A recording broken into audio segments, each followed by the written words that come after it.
1,45,000 सहाबाए कराम मुसलमान बन करके जब नबी के साथ मक्के की वादी में उतर रहे थे, मक्के की वादी में जब उतर रहे थे, मक्का खरीब में है, अल्लाह के नबी अपनी ऊँटनी पर सवार है। सहाबा से कहा एक चादर लाओ, मैं अपने चेहरे पर डालना हूं। चादर मंगवाई गई, अल्लाह के नबी चादर को डालकर अपने चेहरे को छिपा रहे हैं। सहाबाए किराम ने कहा या रसूल अल्लाह, ये क्या बात है, ये बरकत क्या है, ये माजरा क्या है, बताइए। आज तो आप बादशाह बन करके जा रहे हैं, यहाँ के जालिम लोगों ने आपको बड़ी बेइज्जती से निकाला था, आपको बड़े खतरनाक तरीके से निकाला था, आप जाना नहीं चाहते थे, मजबूरन निकाला था, अल्लाह ने वापिस बुलाया है, कामयाबी दी है, मक्का हमारे हाथ में है। आज आपका चेहरा बुलंद रहेगा, गर्दन ऊंची रहेगी, आवाज बुलंद रहेगी। मेरे और आपके आका मोहम्मद सल्लल्लाहु अलैहि वसल्लम ने कहा नहीं, मैं किसी इंसान को जलील करने के लिए नहीं भेजा गया, मैं किसी इंसान को तकलीफ देने के लिए नहीं भेजा गया। तुम नहीं जानते कि मैं मुहसिन इंसानियत बनाकर भेजा गया हूँ, मैं रहमत बनाकर भेजा गया हूँ, मैं किसी के लिए जहमत नहीं बनना चाहता। मैं जब चादर डालकर चलूंगा तो बेहतर रहेगा, मेरी चादर उठी हुई रहेगी, तो ये मक्के के बाकी के लोग जो इस्लाम कबूल नहीं किए हैं, इनको अपनी हरकत याद आएंगी, लिहाजा इनकी आंखों से आंसू निकल पड़ेंगे, ये परेशान हो जाएंगे, ये खौफ में आ जाएंगे। मैं नहीं चाहता कि इंसानियत खौफ में आए। तुम्हारे नबी के चेहरे को ढका रहने दो। जरा सोचो यार, जरा सोचो मेरे दोस्त, मेरे अजीज साथियों, मेरे नबी ने कितना इंसानियत का लिहाज रखा था। फिर आगे तो बढ़े, आज की मीडिया ये बताती है कि इस्लाम दहशतगर्दी सिखाता है, इस्लाम खून रेजी सिखाता है, इस्लाम बम बनाना सिखाता है। अरे आओ मेरे आका की तारीख को जरा सुन लो, मेरे आका की तारीख को जरा देखो, मेरे साहबा के रवैये को जरा देखो। मेरे नबी ने पैगाम दिलनशी कैसा दिया, सिर्फ दहशतगर्दी पर रोक कैसे लगाई, खून रेजी पर रोक मेरे आका ने कैसे लगाई। जरा सोचो तो सही दोस्त। अब दाखिल होने का मामला आ रहा है,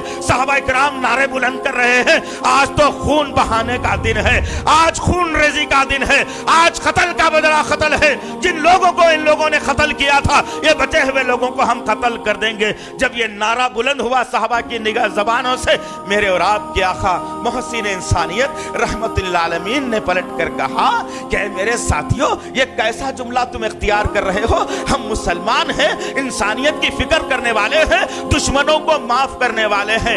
आज का दिन अमन का दिन है, शांति का दिन है, खून रेजी का दिन नहीं हो सकता। जो लोग हमारे लोगों को कत्ल किए थे उन्हें माफ कर देता है। अल्लाहु अकबर। और दोस्त, तुम्हारी गैरत को क्या हो गया यार? तुम जवानी कहां बताते हो? 10-10 छोकरियों से ताल्लुकात बनाकर जवानी बताते हो तुम, बाप को धक्के देकर जवानी बताते हो तुम, माँ को गाली देकर जवानी बताते हो तुम, इस पर जवानी बताते हो तुम।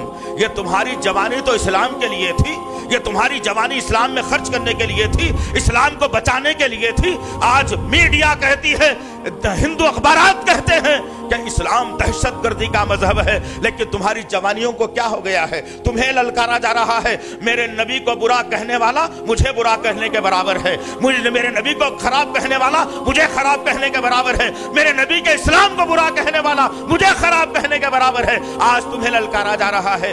तुम्हारी जबानों को क्या हो गया है पता नहीं, समझ में नहीं आता कि तुम किसी गैर मुस्लिम को नबी की सीरत तो बता दो कभी, नबी की तकालीफ बताओ कभी, साहबा के वाकया सुनाओ कभी, अल्लाह की वहदानियत बताओ कभी। तुम्हारे अंदर तो बेगैरती आ गई है, गैरत खत्म हो गई नौजवानों के अंदर से। क्या हो गया तुम्हें? मेरे नबी ने दर्स दिया, इतना प्यारा दर्स, कहा कि खून नहीं बहाया जाएगा, किसी का कत्ल नहीं होगा, किसी को मारा नहीं जाएगा, किसी को बेइज्जत नहीं किया जाएगा। आज माफी का दिन है। अरे कोई है दुनिया का बादशाह ऐसा? कोई है दुनिया का बादशाह माई का लाल? कोई तो बता दे, ये अमल करके, ये तरीका करके